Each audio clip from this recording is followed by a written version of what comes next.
Hello student, LBT study চ্যানেলের পক্ষ থেকে সবাইকে স্বাগত। আজকের ভিডিওর মাধ্যমে ক্লাস 3 ইংরেজি বাটারফ্লাই বইয়ের লেসন 4 এর তোমাদের যে স্টোরিটা রয়েছে, আজকে 53 পৃষ্ঠা থেকে স্টার্ট করব। Now your birds on your mark. Let's talk, চলো কথা বলি।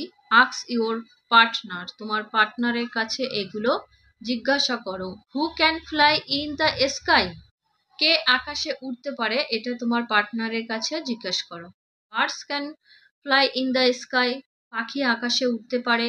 তারপরে প্রশ্নটা, হু হ্যাজ ফিদার, ফিদার মানে পালক, কার পালক আছে? তাহলে আ বার্ড হ্যাজ ফিদার্স, পাখিদের পালক আছে। তারপরের প্রশ্নটা দেখব, হু হ্যাজ আ বিক, বিক মানে ঠোঁট, কার ঠোঁট আছে বা চঞ্চু আছে? আ বার্ড হ্যাজ আ বিক, পাখিদেরও কিন্তু ঠোঁট আছে। স্টোরিটা পড়া স্টার্ট হবে। খুবই সুন্দর একটা স্টোরি। লেটস রিড, চলো পড়ি। The peacock and the crane. Peacock মানে ময়ূর, আর ক্রেইন মানে সারস, বক। ময়ূর এবং সারসের গল্প। এখানে ছবিতে তোমরা দেখতে পাচ্ছ একটা হ্রদ রয়েছে, জলাশয়ের পাশে ময়ূর এবং সারস রয়েছে। স্টোরিটা স্টার্ট করছি। Once upon a time a peacock lived in a forest beside a lake. Once upon a time অর্থাৎ একদা বা কোনো এক সময়, আ পিকক একটি ময়ূর, লিভড মানে বাস করত, ইন আ ফরেস্ট, ফরেস্ট মানে জঙ্গল, জঙ্গলের মধ্যে, বিসাইড মানে পাশে, আ লেক, লেক মানে হ্রদ বা জলাশয়। একদা কোনো এক সময় একটা ময়ূর কি করত? একটা জলাশয়ের পাশে একটা বনে বাস করত। He was very proud of his beauty. He মানে এখানে ময়ূরের কথা বলা হয়েছে। ভেরি মানে খুব, প্রাউড মানে গর্ববোধ করা বা অহংকারী। হিজ বিউটি, বিউটি মানে সৌন্দর্য। সে তার সৌন্দর্য নিয়ে খুব গর্ববোধ করত। সে বলতে ময়ূরকে বলা হয়েছে। তার সৌন্দর্য নিয়ে অহংকারী ছিল তার মধ্যে। Every day he used to go to the lake. Everyday মানে প্রত্যেক দিন, ইউজড মানে ব্যবহার করত, লেক মানে জলাশয়টা। প্রত্যেক দিন সে কি করত? সেই জলাশয়ের পাশে যেত বা ব্যবহার করত। There he looked at his own reflection in the water. There মানে সেখানে, লুকড মানে দেখেছিল বা দেখতো, ওন মানে নিজের, রিফ্লেকশন বলতে ছায়া বা প্রতিচ্ছবি, যেটা আয়নায় যেটা দেখা যায় সেটা। তা সে কি করত? সেখানে সেই জলাশয়ের জলে তার নিজের ছায়াটা দেখতো, নিজের ছবিটা দেখতো তার। Oh, what a beautiful bird I am. দেখো, এই ময়ূরটা নিজের কি প্রশংসা করছে। আহ, আমি কি সুন্দর পাখি। My feathers and wings are so beautiful. My feathers মানে আমার পালকগুলো, অ্যান্ড উইংস, উইংস মানে ডানাগুলো, সো বিউটিফুল কত সুন্দর। এখানে ময়ূরটা বলছে আমার পালক আর পাখনাগুলো এতটা সুন্দর।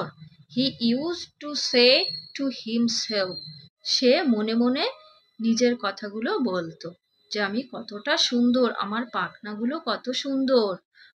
দেখো তারপরে, ওয়ান ডে একদিন, a crane came to live by the lake. একদিন একটা সারস সেই সরোবরের যে তীরটা, ওখানে বসবাস করার জন্য আসলো। দ্য পিকক ময়ূরটি স, স মানে দেখেছিল, দ্য ক্রেইন সারসটিকে। ময়ূরটি সারসটিকে দেখলো, দেখে কি বলল দেখো, হি মারমার্ড, হি ময়ূরটি, মারমার্ড মানে বিড়বিড় করে শব্দ করা বা বিড়বিড় করে কিছু বলা। Our new visitor is here to stay. Our new মানে একটি নতুন, ভিজিটর মানে অতিথি, হিয়ার, হিয়ার মানে এখানে, টু স্টে মানে থাকতে। ময়ূরটা তো সারসকে দেখলো, দেখে সে বিড়বিড় করে বলল যে একজন নতুন অতিথি এখানে এসেছে থাকতে। I must go and introduce myself to him.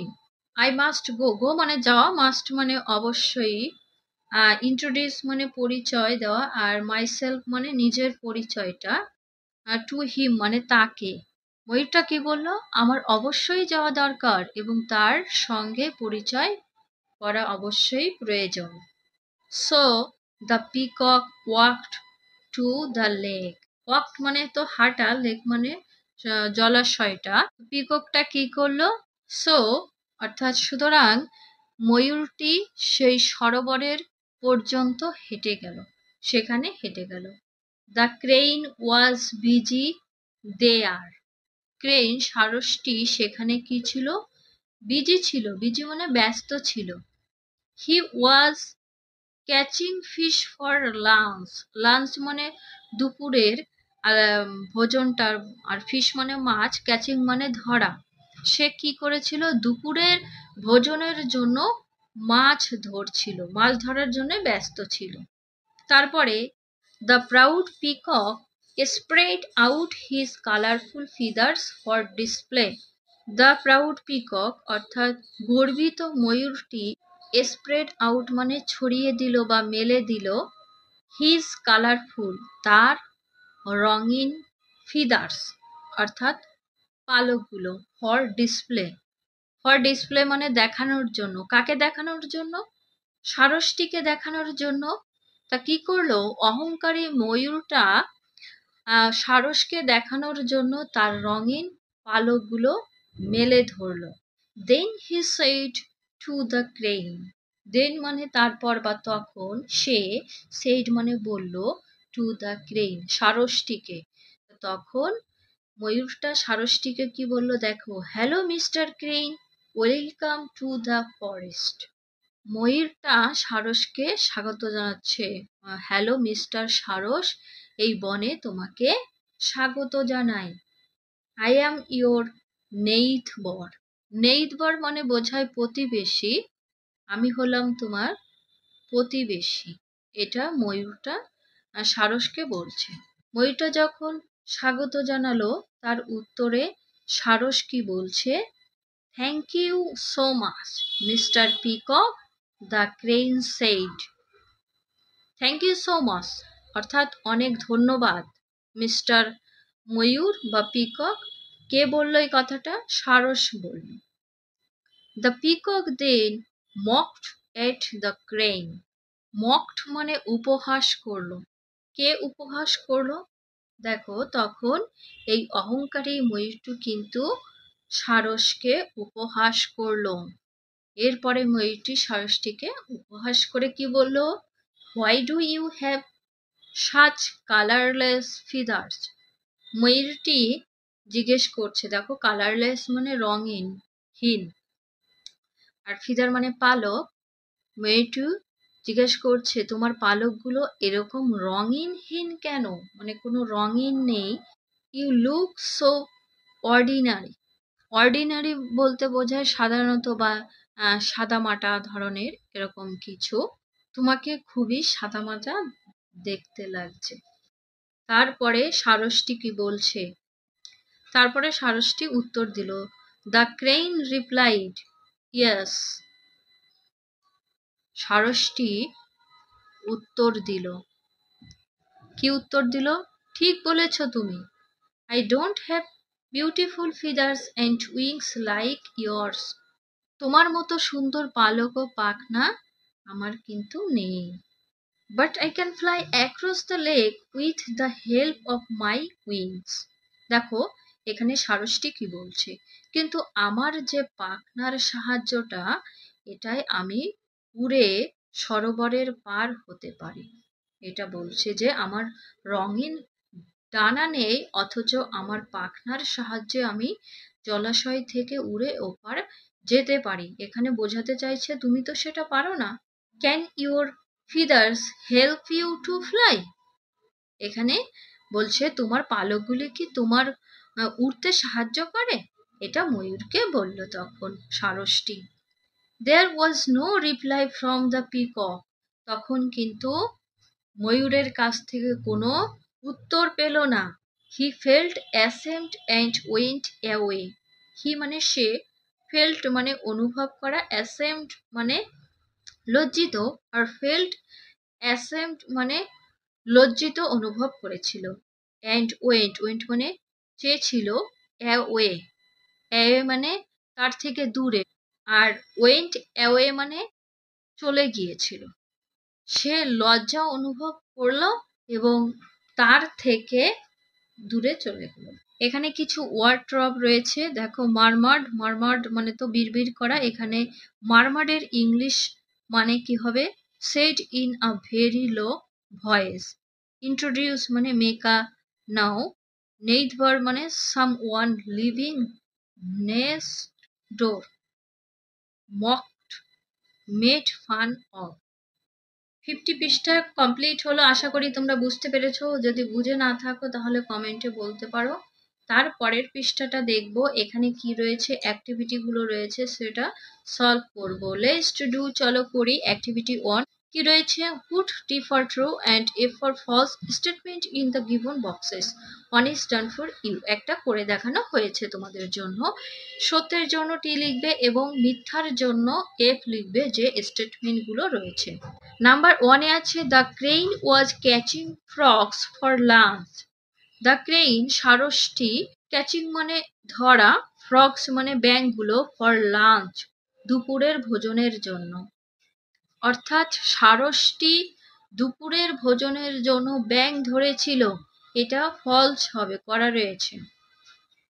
স্টোরিতে ব্যাঙ ধরেছিল সেটা কিন্তু মেনশন করা ছিল না। তারপরটা the peacock lived by the side of a river. ময়ূরটি বাস করত বাই দ্য সাইড, সাইড মানে পাশে, অফ আ রিভার, রিভার মানে নদী। ময়ূরটি নদীর পাশে বাস করত, এটা মিথ্যা হবে। এই স্টোরিতে কিন্তু নদী নেই, আছে লেক। এখানে যদি লেক থাকতো সেক্ষেত্রে কিন্তু অ্যান্সারটা সঠিক হতো। যেহেতু রিভার আছে, উত্তরটা ভুল হবে। তারপরেরটা the feathers of the crane were colourless. Colourless মানে রঙিনহীন, ষাঁড়শের রঙিনহীন ডানা আছে, তা এটা টি হবে। তারপরেরটা the peacock was sorry for his beauty. ময়ূরটি তার সৌন্দর্যের জন্য দুঃখিত ছিল, এটাও ভুল হবে। ময়ূরটি কিন্তু তার সৌন্দর্যের জন্য অহংকারী ছিল, গর্বিত ছিল। সেক্ষেত্রে এখানে তোমরা এফ লিখবে, এটা এফ, টি, এফ। তারপরে 5-এ the crane came to live by the lake, এটাও টি হবে, ট্রু। ষাঁড়শটি সরোবরের পাশে বাস করতে এসেছিল। The peacock felt ashamed at last. অবশেষে সেই ময়ূরটি কি করলো? লজ্জা অনুভব করলো, এটাও টি হবে। ওকে, তারপরে অ্যাক্টিভিটি 2-তে দেখব fill in the blanks with the words in the help box. Help বক্সের থেকে শব্দ নিয়ে শূন্যস্থানটা পূরণ করবে। One is done for you, একটা করে দেখানো রয়েছে। নাম্বার 8-তে the peacock felt very proud of his beauty. Felt হবে, ঠিক আছে। ময়ূরটি তার সৌন্দর্যের জন্য খুবই অহংকারী বোধ করত। তারপরেরটা the peacock dash in a forest. তাহলে এখানে কি হতে পারে উত্তরটা? এখানে লিভড হবে। ময়ূরটি একটা বনে বাস করত। পরেরটা দ্য ক্রেইন, এখানে টট হবে হিম আ গুড লেসন। টট মানে শিক্ষা দিয়েছিল, ষাঁড়শটি তাকে একটা উচিত শিক্ষা দিয়েছিল। 4 নম্বরে the peacock dash at the crane, এখানে হবে মকড। মকড মানে উপহাস করা। The peacock mocked at the crane, ময়ূরটি ষাঁড়শটিকে উপহাস করেছিল। 5 নম্বরে দ্য পিকক, এখানে ওয়েন্ট হবে, ওয়েন্ট অ্যাওয়ে অ্যাসামড। ওয়েন্ট মানে চলে গেল, ময়ূরটি কি করলো? সেখান থেকে লজ্জিত হয়ে চলে গেল। লাস্টেরটা দ্য পিকক, এটাই কি হবে দেখো, মেট হবে। মেট মানে দেখা হয়েছিল। A crane in the lake by chance. সরোবরের একটা সারসের সঙ্গে তার হঠাৎ করে ময়ূরটির কি হয়েছিল? দেখা হয়েছিল। এই পর্যন্ত ভিডিও শেষ করছি। ভিডিও যদি তোমাদের ভালো লেগে থাকে তাহলে অবশ্যই লাইক করতে ভুলো না এবং বন্ধুদের কাছে ভিডিওটি শেয়ার করে দিও।